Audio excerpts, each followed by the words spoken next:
प्रचंड बहुमत के साथ उत्तर प्रदेश के अंदर भारतीय जनता पार्टी की सरकार बनने जा रही है। अब किसान आंदोलन आप लोगों के दिमाग में ही है, ना किसानों के दिमाग में है, ना पार्टियों के दिमाग में, सिर्फ पत्रकारों के दिमाग में है।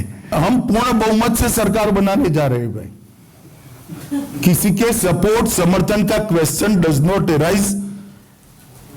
हम पूर्ण बहुमत के साथ उत्तर प्रदेश में प्रचंड बहुमत के साथ सरकार बनाने जा रहे हैं।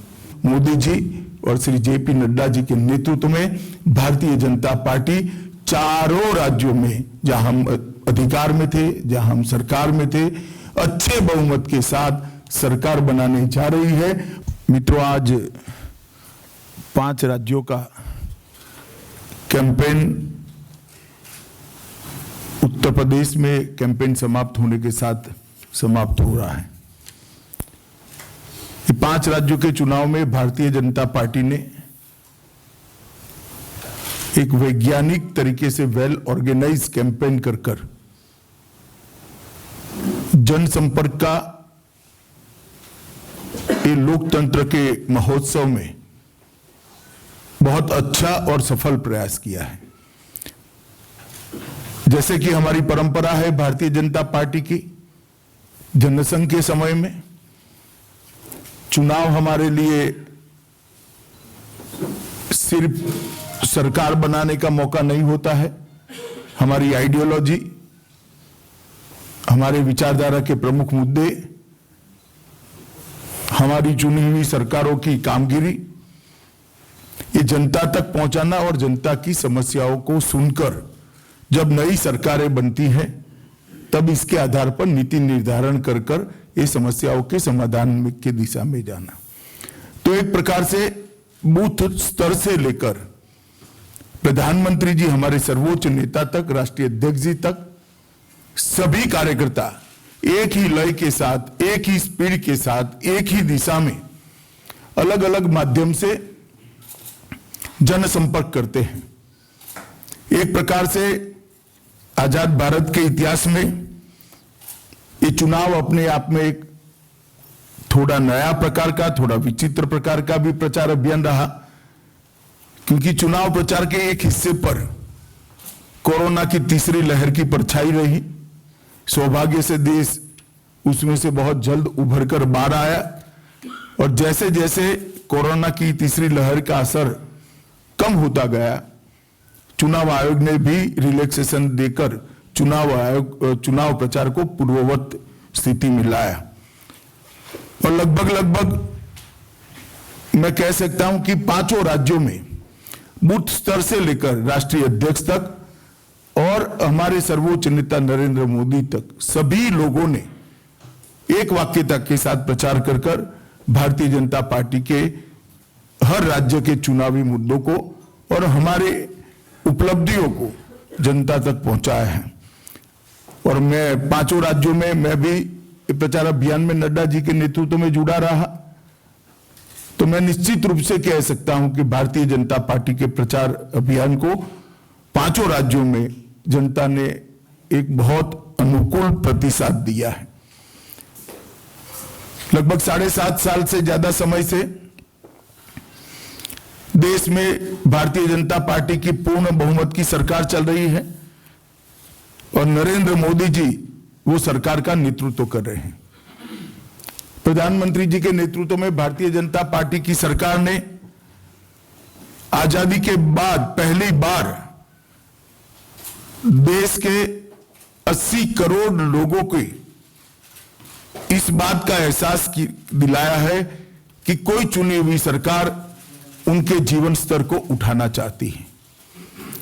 गरीब कल्याण की कई सारी योजनाएं जो 75 साल में सरकारें गरीबों तक नहीं पहुंचा सकी, छोटी छोटी परंतु जीवन में महत्वपूर्ण बातें जैसे गैस का सिलेंडर, शौचालय, बिजली की उपलब्धता, शुद्ध पीने का पानी, उनको 5 लाख तक का सभी खर्च माफ करने वाला प्रधानमंत्री आयुष्मान भारत योजना का गोल्डन कार्ड, कोरोना के समय में प्रति व्यक्ति प्रति माह 5 किलो अनाज मुफ्त में मिलना, करोड़ों लोगों को घर उपलब्ध कराना, सिर्फ 22 रुपया में बीमा का कवरेज देना, ऐसी कई योजनाओं को भारतीय जनता पार्टी की नरेंद्र मोदी सरकार ने नीचे तक पहुंचाने का काम किया है।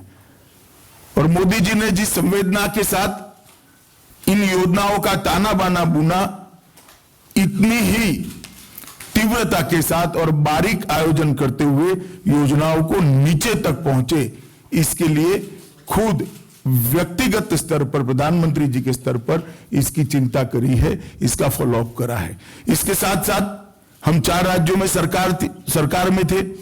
चारों राज्यों के हमारे मुख्यमंत्रियों ने इस योजनाओं को गरीब तक पहुंचे, इसके लिए राज्य की मशीनरी को नीचे पहुंचाने का एक सफल प्रयास किया है और ये योजनाएं नीचे तक पहुंची है, स्पष्ट रूप से चुनाव अभियान में देखा जा सकता था।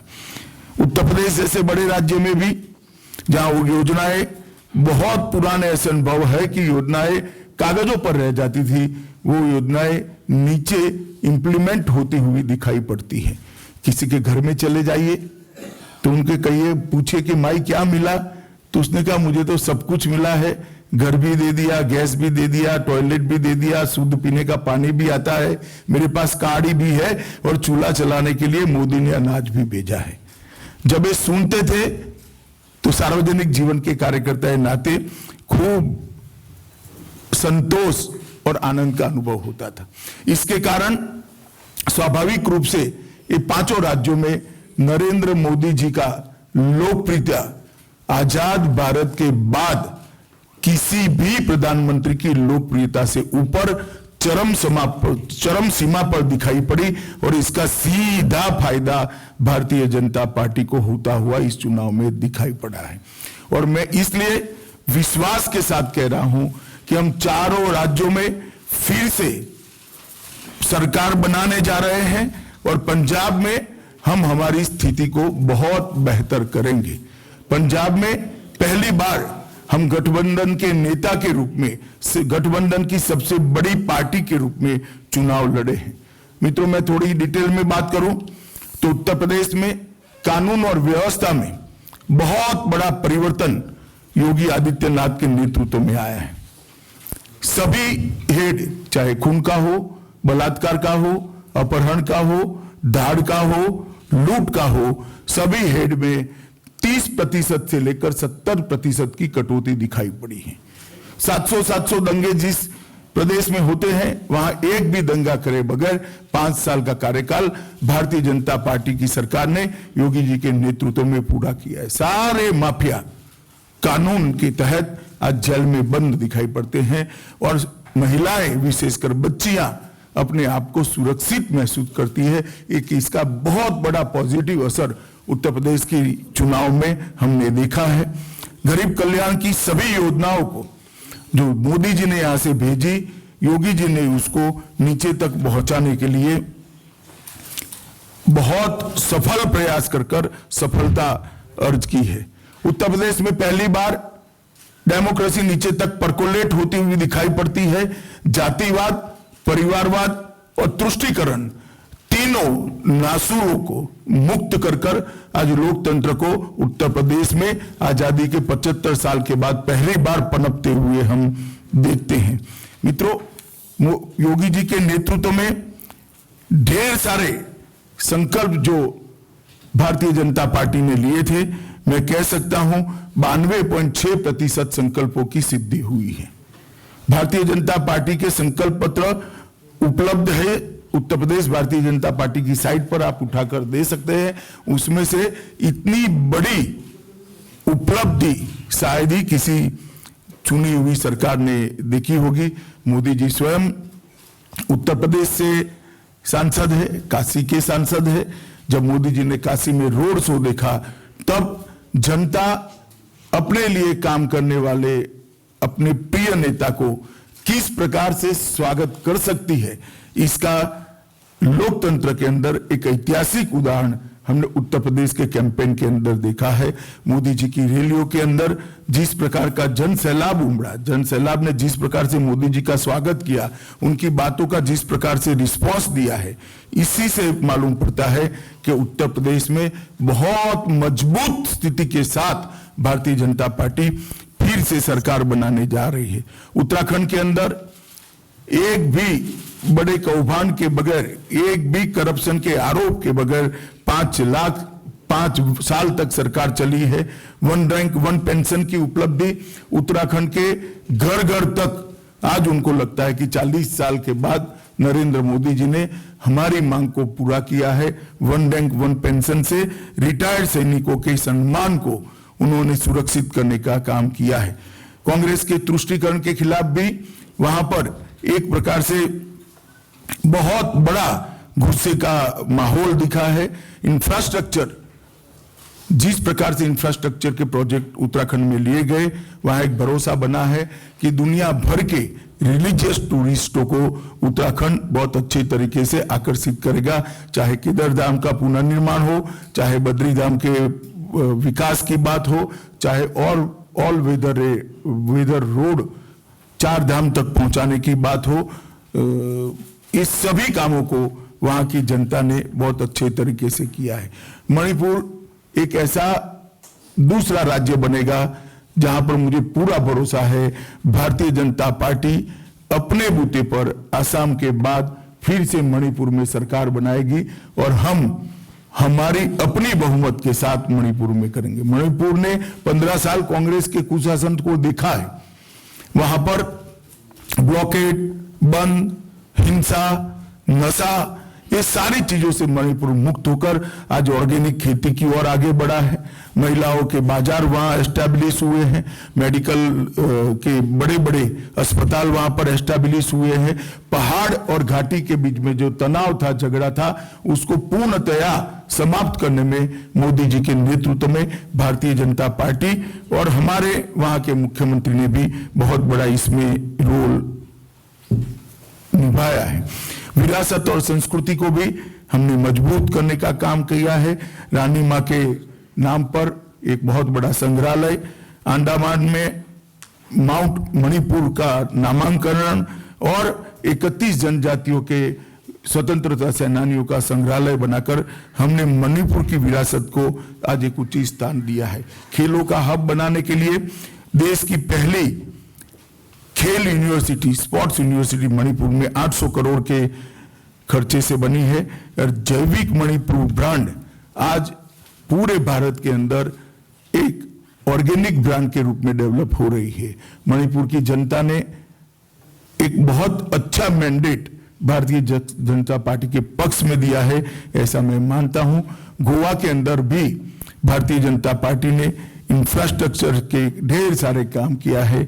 अटल सेतु, आधुनिक जुआरी सेतु, मोपा अंतरराष्ट्रीय हवाई अड्डा, इलेक्ट्रॉनिक सिटी और राष्ट्रीय राजमार्गों के अंदर 60,000 करोड़ का निवेश छोटे से राज्य के अंदर, मैं मानता हूं ये बहुत बड़ी उपलब्धि है। सीपीआर के अंदर 32,000 करोड़ का निवेश भारतीय जनता पार्टी ने किया है और मुझे विश्वास है कई सालों से, कई चुनावों से गोवा त्रिशंकु विधानसभा का एक प्रकार से अनुभव कर रहा है। पहली बार गोवा में इस बार पूर्ण बहुमत की एक सरकार, भारतीय जनता पार्टी की सरकार देखने को मिलेगी।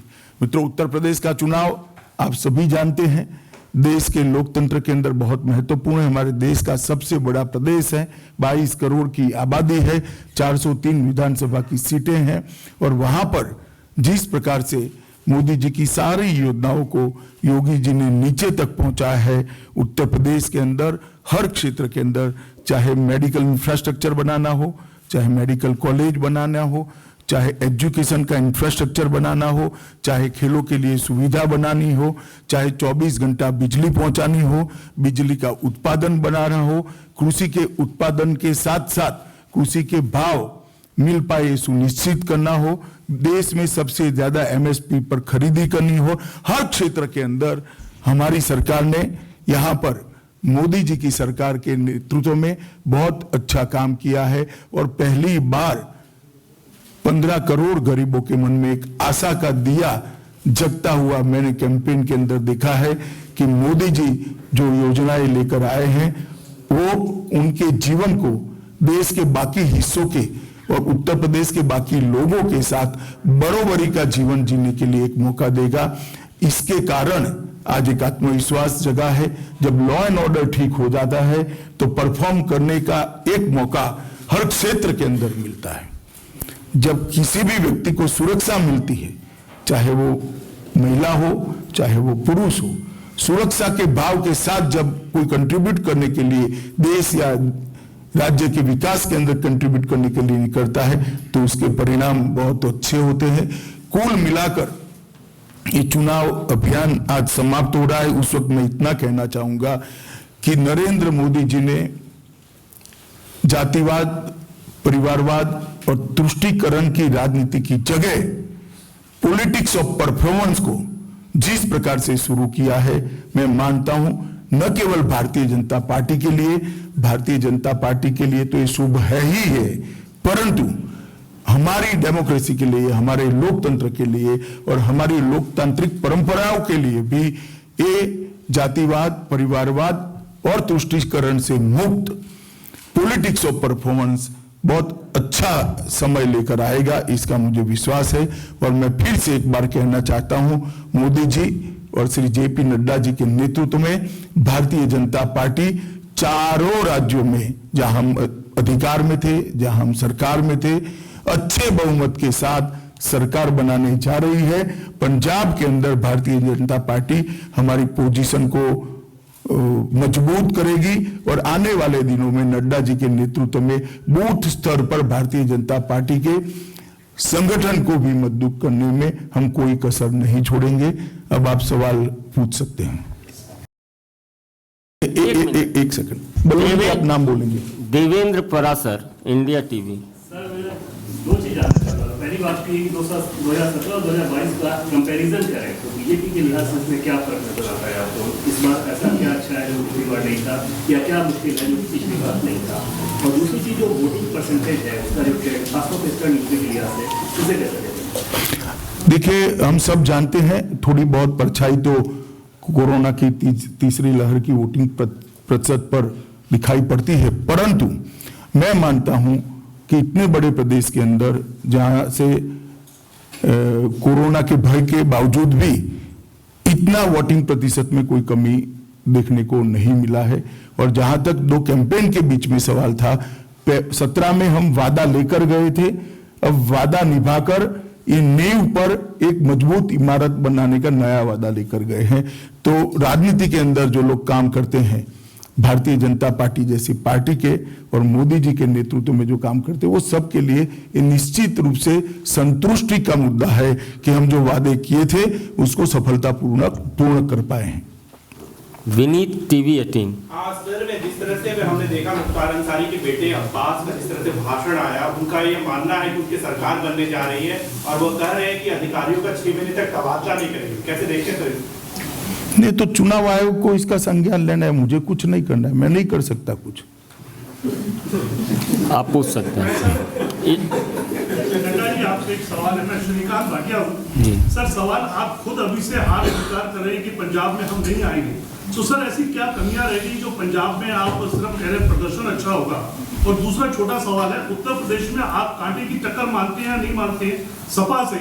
अगर भाजपा को कुछ सहयोगी दल लेने पड़े बाद में आपका चुनाव, तो क्या उसके लिए भाजपा के ऑप्शंस खुले हैं कि कोई भी पार्टी भाजपा को सपोर्ट करे और भाजपा सरकार बने? देखिए, जहां तक पंजाब का सवाल है, पहली बार भारतीय जनता पार्टी को, भारतीय जनसंघ के समय से बात कर रहा हूं, पहली बार 65+ सीटों पर कमल के निशान के साथ जाने का अवसर मिला है। इससे पहले हम 23 सीटों पर सीमित थे और हम गठबंधन के धर्म को निभा रहे थे। उस समय 2014 की बात है, 2014 से पहले की बात है, जब चुनाव आया तो सब लोगों ने कहा कि आपको गठबंधन से अलग निकल करके चुनाव लड़ना चाहिए, लेकिन मोदी जी ने, प्रधानमंत्री जी ने कहा कि नहीं, और एनडीए का धर्म निभाते हुए हम किसी को छोड़ेंगे नहीं। और हमें मालूम था कि उसके कारण हमारे पंजाब में ग्रोथ रुकी हुई है। हमने फिर भी नहीं छोड़ा। 2014 में भी कहा कि आप अकेले लड़ेंगे तो पंजाब में you will give a better result, but we said नहीं, हम एनडीए का गठबंधन की धर्म को निभाएंगे। वो हमको छोड़ करके गए और संयुक्त अकाली दल, शिरोमणि अकाली दल के छोड़ने के पश्चात हमें पहली बार मौका मिला और इस बार पंजाब में भारतीय जनता पार्टी 65+ सीटों पर कमल के निशान पर गई है। इसलिए अगर हमारी रुकावट थी तो हमारे गठबंधन के कारण हमारा स्कोप कम था, और वो भी शहरी इलाका में, वो भी शहरी इलाके में कुछ पंजाब के एक पार्ट में सीमित था। आज हम पंजाब के सभी पार्ट में गए, माझा में भी गए, दोआबा में भी गए, मालवा में भी गए, और सब जगह हमको उसका सपोर्ट मिला है। तो इसलिए हम उत्साहित भी हैं और हमें आशावान हैं कि हमको उसमें सफलता मिलेगी। जहां तक उत्तर प्रदेश का सवाल है, कोई कांटे की टक्कर नहीं है। हमेशा अपने कांटे की टक्कर आपने नहीं, लोगों ने रखी है, और हमेशा कहा, कभी कहा कि ये कांग्रेस का गठबंधन है, भाई भाई आ गए, अब पता नहीं भाई दो लड़के आ गए, और वो फिर भाई भाई एक दूसरे को दोष देने लगे। फिर उसके बाद भाई जी और बुआ जी आ गई, और चुनाव के बाद फिर दोनों एक दूसरे को दोष देने लगे। अब जो आए वो एक सीमित इलाके से सीमित जिलों का गठबंधन है, तो टक्कर का कांटे की टक्कर का तो सवाल ही नहीं उठता। एक तरफा है, लोगों का पूरा रुझान है, और हर चुनाव के पहले ऐसा वातावरण बनता है, और हर चुनाव के नतीजे के बाद आप लोग, सब लोग कहते हैं कि आपने तो आना ही था। तो हम उसी तरीके का वातावरण इस बार भी हमको देखने को मिलता है। किसी के सहयोग लेने की जरूरत नहीं है। अपना दल निषाद पार्टी के साथ हमारा संपूर्ण गठबंधन है, और एनडीए अच्छी मेजॉरिटी के साथ आ रही है। विभा शर्मा। पंजाब के बारे में तो बता ही दिया, पर फिर भी मैं ये पूछना चाहूंगी कि आपने कहा कि पंजाब में आप अच्छा परफॉर्म कर रहे हैं, पर आप क्या बता सकते हैं कि कौन फिर सरकार बना रहा है वहां पे? ज्यादा अच्छा आपसे कौन कर रहा है? देखिए, पहले मैं थोड़ा क्लैरिफिकेशन कर दूं। मैंने कहा था हम पंजाब में हमारी स्थिति को मजबूत करेंगे। इट डजंट मीन कि हम सरकार बनाने का क्लेम नहीं करते। मजबूत करने का मतलब सरकार भी होता है, एक। दूसरा, जहां तक पंजाब का सवाल है, पंचकोणीय मुकाबला है। कम से कम राजनीति में काम करने वाले कोई भी व्यक्ति अनुमान लगाने की स्थिति में नहीं है। कोई ज्योतिषी को जरा आप इंटरव्यू करोगी तो शायद ज्यादा तो जवाब मिल पाए। राकेश पीटीआई। नहीं प्लीज एक मिनट। पंजाब से जुड़ा ही सवाल है, शरणम कुमार राकेश है। नड्डा जी, ये पहली बार पंजाब में बताया 65 सीटों पे भाजपा चुना है। माननीय गृह मंत्री इस सवाल का जवाब नहीं दे रहे हैं। आपसे सवाल का जवाब चाहते हैं, क्या अभी 65 सीटों का जो गठबंधन है, स्वाभाविक जो भी विश्लेषक हैं कि भाजपा की ज्यादा सीटें आएंगी और सरकार वही बना सकती है, उनको बनाना चाहिए। इसमें आप क्या सोचते हैं, इसमें क्या विचार? कहा ना, अभी गृह मंत्री जी ने कहा कि हम एक्सपेक्टेशन से काफी अच्छा परफॉर्म करेंगे, और उसके कारण सरकार बनने का भी जब योगदान आएगा तो उसमें जैसा रिजल्ट आएगा उसके अनुसार हम तय करेंगे। राकेश पीटीआई। सर, ये मेरा सवाल होम मिनिस्टर से है।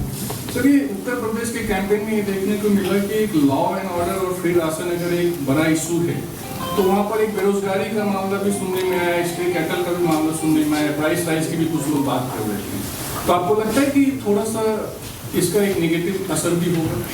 देखिए, हर प्रकार के मुद्दे अपनी अपनी असर तो छोड़ते ही है, परंतु आकलन प्लस ज्यादा है या माइनस ज्यादा है, इसके आधार पर लगाना चाहिए। और मैं 14, 17 और 19 तीनों चुनाव में वहां रहा हूं। इस चुनाव में भी नड्डा जी के और मोदी जी के नेतृत्व में मैंने प्रचार किया है। अगर कोई ऐसा कहता है कि कुछ परिणाम डाइल्यूट भी होने वाला है, तो इसको निराशा हाथ लगने वाली है। प्रचंड बहुमत के साथ उत्तर प्रदेश के अंदर भारतीय जनता पार्टी की सरकार बनने जा रही है। यतीन्द्र। सर, क्या लगता है जो किसान आंदोलन लंबे समय तक चला, उसका नुकसान पंजाब, जो आप कह रहे हैं कि एक बड़ी अच्छी स्थिति होगी, लेकिन जो स्थिति आप 4 राज्यों के हिसाब से कर रहे हैं, पहले 2 चरण जो उत्तर प्रदेश के रहे उन पर भी असर पड़ा होगा? मैंने तो जवाब दे दिया भाई, 7 चरण का प्रचंड बहुमत कहा है। अब किसान आंदोलन आप लोगों के दिमाग में ही है, ना किसानों के दिमाग में है, ना पार्टियों के दिमाग में, सिर्फ पत्रकारों के दिमाग में है। अनामिका रत्ना। अमित जी, शुरुआत बीजेपी की विकास कार्यों की बातों से हुई थी और आप कह भी रहे हैं कि उत्तर प्रदेश में पार्टी ने और सरकार ने काफी विकास किया है। चुनाव की जो कैंपेन की शुरुआत विकास से हुई थी वो कहीं ना कहीं पोलराइजेशन पर भी आ गई, मथुरा काशी इन तमाम चीजों पर। कोई नहीं बोला है मथुरा काशी, आपके अलावा कोई बोला नहीं है मथुरा काशी। सर, आपके कई नेताओं ने अरे भाई कोई छुटपुट बोला होगा, बाकी मथुरा काशी कोई नहीं बोला है जी। आप बोल रही है बस। मेरा सवाल है आपसे कि आपने कहा कि उत्तर प्रदेश में क्या आपको सभी वर्गों ने वोट दिया है आपके विकास पर? सभी वर्गों से मतलब आय ग्रुप से है तो दिया है, बाकी हम धर्म के आधार पर नागरिकों को बांटने में नहीं मानते हैं। सभी नागरिक भारत के नागरिक होते हैं, इसका धर्म नहीं देखना चाहिए। Himanshu, Republic TV.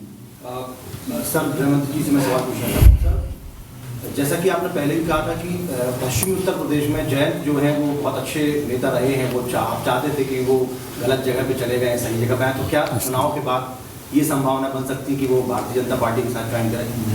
वो हमें तय नहीं, हम पूर्ण बहुमत से सरकार बनाने जा रहे हैं भाई। किसी के सपोर्ट समर्थन का क्वेश्चन डज नॉट अराइज।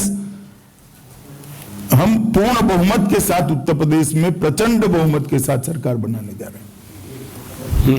अच्छा जी, आपने प्रचंड बहुमत की बात की, कई बार परिणाम जो है विपरीत आ जाते हैं। परसों से ऐसे पोल शुरू हो जाएंगे, 10 को परिणाम आ जाएगा। कितने नंबर ऑफ सीट्स के नीचे का भारतीय जनता पार्टी जाती है उत्तर प्रदेश में, तो आप सीएम फेस बदलने का विचार करें? काहे के लिए सीएम फेस बदलना है? अरे यार, पार्टी भी मेरी तुम चला लोगे।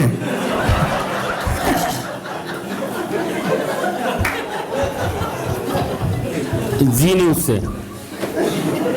मुख्यमंत्री जी, मेरा सवाल पंजाब से है। आपने कहा कि हम भी सरकार बना सकते हैं, मजबूत स्थिति में है। कुछ लोग कह रहे हैं एक मौका आम आदमी पार्टी, कुछ लोग कह रहे हैं हंग हो सकता है। अगर हंग असेंबली बनती है तो क्या पुराने साथी को फिर एक बार अलायंस में लाया जा सकता है? देखिए, राजनीति में जो और तो नहीं होता, परिणाम आएंगे, पार्टी का पार्लियामेंट्री बॉडी इस पर विचार करेगा और फिर आपको हमारे प्रवक्ता इन्फॉर्म करेंगे। Lease Matthew. सर, इलेक्शन का जो चुनाव के पूरे कैंपेन में हमने ये welfare measures and law and order issue, लेकिन लास्ट जो उस पे आ गए तो ये यूक्रेन का इशू, उनको जो बच्चों को वापस लाना अभी टॉक में था, इसका असर कोई चुनाव में आप दिख रहे? निश्चित रूप से दिखाई पड़ा है, पॉजिटिव असर हुआ है, क्योंकि मोदी जी ने बड़ी तत्परता के साथ इसकी व्यवस्था करी है। मैं आपको बताना चाहता हूं कि जनवरी से ही हम इसके पीछे लगे थे। 15 फरवरी को हमने एडवाइजरी जारी कर दी थी।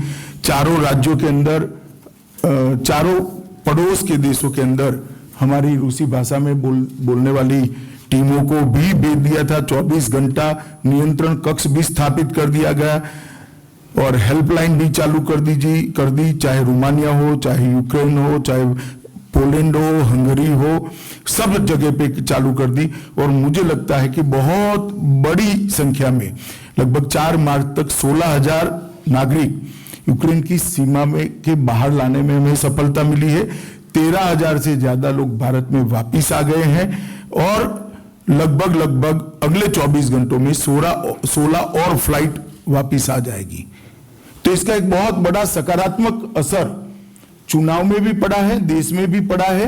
और मोदी जी जब मिले बच्चों को तो बच्चों ने धन्यवाद भी किया, आनंद भी व्यक्त किया और चुनाव जीतने की शुभकामनाएं भी दी। अंतिम सवाल सर, उत्तर प्रदेश चुनाव में ब्राह्मणों की नाराजगी से क्या कुछ कमी दिख रहा है सीटों में? नहीं, आपको किसी का फोन आया तो ठीक है, मैं बहुत सारे ब्राह्मणों को मिला हूं, कोई नाराजगी नहीं है। सब कह रहे हैं भारतीय जनता पार्टी की सरकार चाहिए। बहुत भाई पूछने तो मैं क्या करूँ। आप चुनाव प्रबंधन के लिए जाने जाते हैं, अखिलेश यादव और प्रियंका गांधी के चुनाव प्रचार को आप कैसे देखते हैं? नहीं, हर पार्टी अपने अपने तरीके से, अपनी अपनी क्षमता से, अपनी अपनी पद्धति से प्रचार करती है।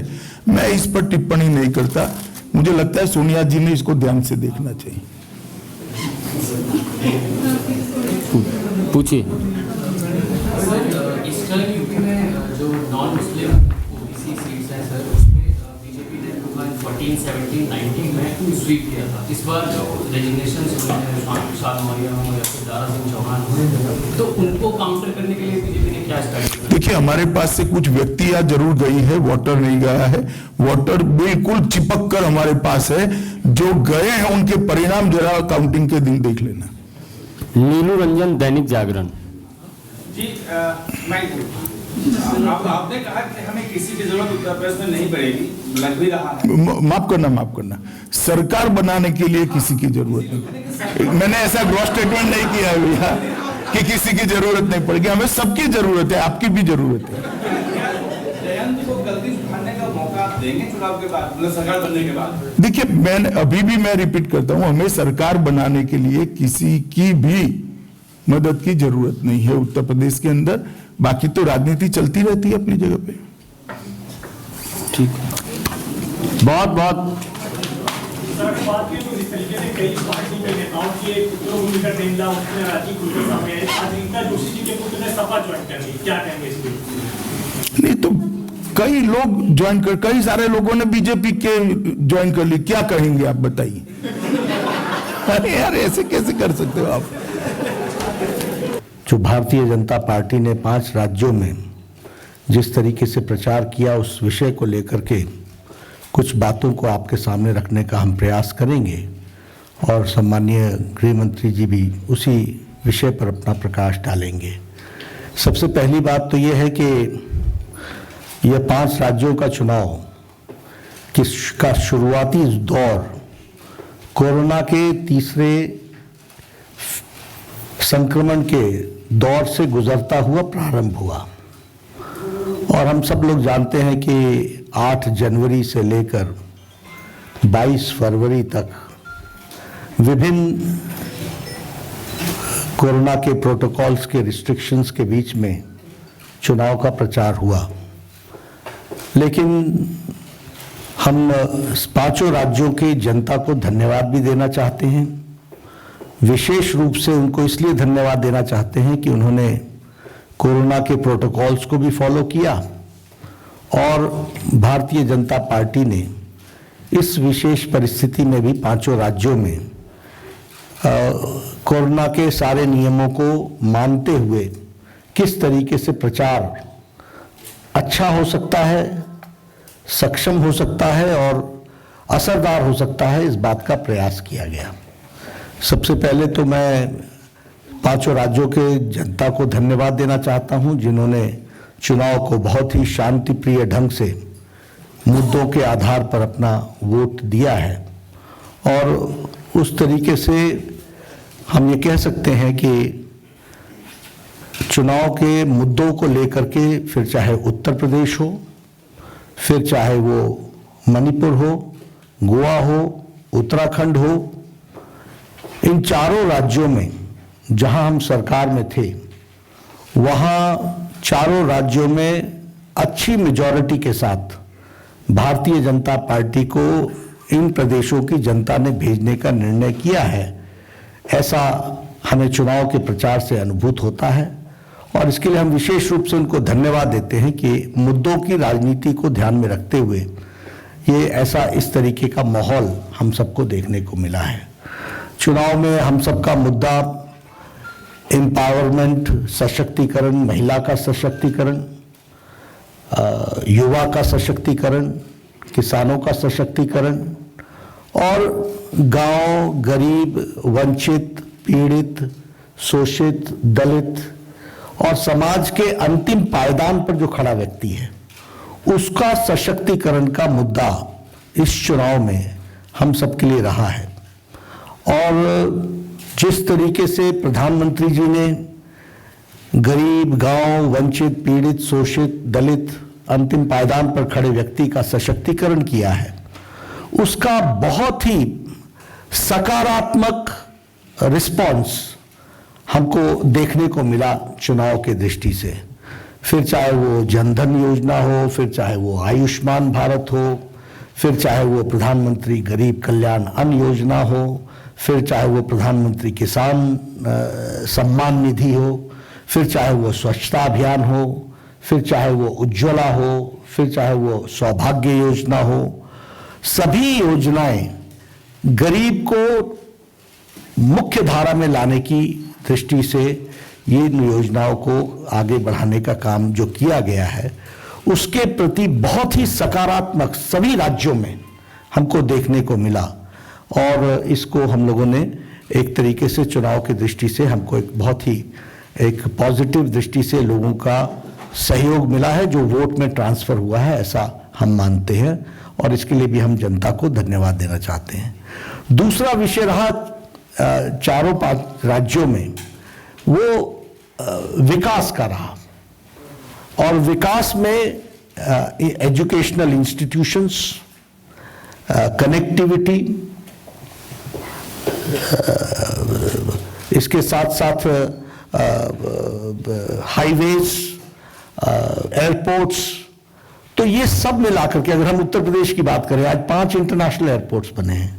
अगर हम बात करें इंस्टीट्यूशन की, उत्तर प्रदेश की बात करें तो 10 universities, 78 degree colleges, 28 engineering colleges, 59 medical colleges और प्रैक्टिकली सभी स्टेट्स में All India Institute of Medical Sciences. Uttar Pradesh में 2, यहाँ उत्तराखंड में 1, उसी तरीके से सुपर स्पेशलिटी ब्लॉक गोवा में और मणिपुर में हॉस्पिटल का सुपर स्पेशलिटी ब्लॉक का डेवलपमेंट इस तरीके से देखने को मिला। और अगर हम गोवा की बात करें तो संपूर्ण आत्मनिर्भर गोवा, संपूर्ण विकास के दृष्टि से इसका एक बहुत बड़ा महत्व रहा। 10 साल के अंदर जो वहाँ विकास हुआ, आज गोवा की तस्वीर बदली हुई है। कनेक्टिविटी की दृष्टि से देखें, over bridges, under bridges, fly overs, एक उसका एक बहुत बड़ा महत्व है। और स्वयं संपूर्ण गोवा जो विषय था वो विषय भी बहुत अधिक रूप में वहाँ पर कारगर हुआ है। उत्तराखंड की बात करें तो 12,000 करोड़ रुपए खर्च करके 4 धाम की सड़क, ऑल वेदर रोड और टूरिज्म को डेवलप करना, प्रधानमंत्री मोदी जी का विशेष करके उत्तराखंड के प्रति अगला 10 साल उत्तराखंड का है, इसका अपील और लोगों का उसमें उसका रिस्पांस, और उसी तरीके से सौंदर्यीकरण का विषय, बाकी सारे विषय, और एम्प्लॉयमेंट के दृष्टि से भी जो एम्प्लॉयमेंट जनरेशन का काम हुआ है उसका भी यूथ का अच्छा रिस्पांस आया है, ये हमको देखने को मिला है। तो हम ये महसूस करते हैं कि चारों राज्यों में भारतीय जनता पार्टी को अच्छी मेजॉरिटी के साथ लोग फिर से अपना आशीर्वाद दे रहे हैं। मणिपुर की बात करें तो Manipur was a state of blockades, Manipur was a state of insurgency, Manipur was a state of turmoil. वहाँ हमेशा ही बंद, ब्लॉकेड्स और इंसर्जेंसी का काम, तकलीफ का काम था। 5 साल में कोई ब्लॉकेड नहीं हुआ, डेवलपमेंट पूर्णतः हुआ, कनेक्टिविटी रोड का काम पूरे जोर शोर से चल रहा है, रेलवे लाइन इम्फाल पहुंच रही है, इसका भी प्रयास चला हुआ है और उसको तीव्र गति से किया जा रहा है। तो हर दृष्टि से देखा जाए तो एक वहां पर और वहां का बहुत ही सकारात्मक स्पष्ट रूप में लोग भारतीय जनता पार्टी को सरकार में ला रहे हैं। जहां तक पंजाब का सवाल है, जैसा कि हम सब जानते हैं कि हमारा अमरिंदर सिंह जी और ढींसा साहब के साथ समझौता होते हुए हम चुनाव में गए। पहली बार मौका हमें मिला कि 65+ सीटों पर भारतीय जनता पार्टी गई है और बहुत ही सकारात्मक हमको वहां पर रिस्पांस मिला है और हम वहां पर जिसको कहते हैं मोर देन एक्सपेक्टेशन, हम अच्छा नतीजा वहां लाएंगे, इस प्रकार से हमको देखने को मिलता है। ये कुल मिलाकर के चीजें देखने में आई। पंजाब का जहां तक बात करें तो चाहे वो करतारपुर कॉरिडोर हो, मोदी जी के द्वारा उसको जो 1947 से नहीं किया गया था, उसी तरीके से अगर हम बात करें तो ये जीएसटी लंगर को फ्री करना गुरुद्वारे में, उसी तरीके से अगर हम बात करें तो FCRA का रजिस्ट्रेशन देना हरमंदिर साहब को, उसी तरीके से जो ब्लैक लिस्ट किए गए लोग थे 314 लोग, उनको डिलिस्ट करना।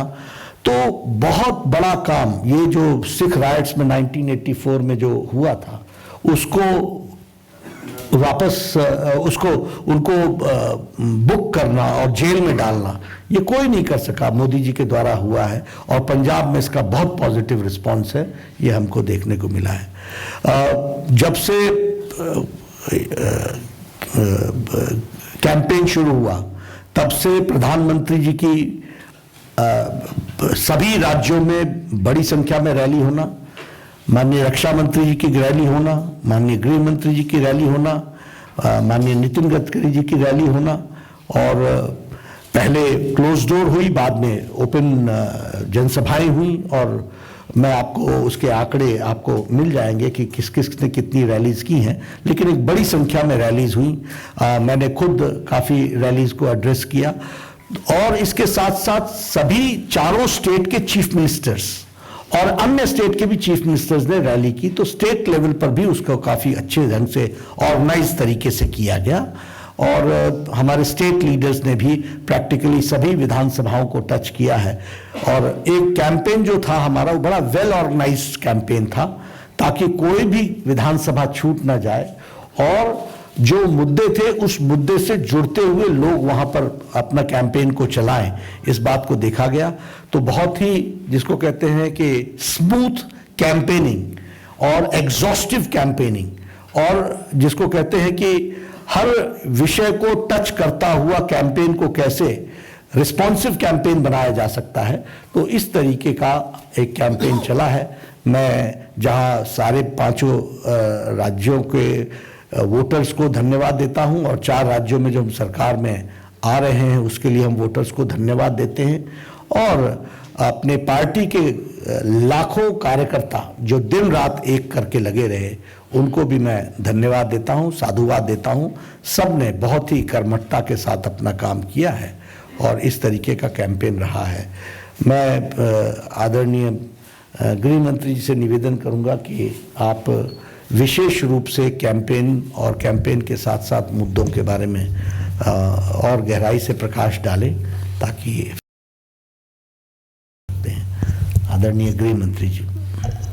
धन्यवाद नड्डा जी।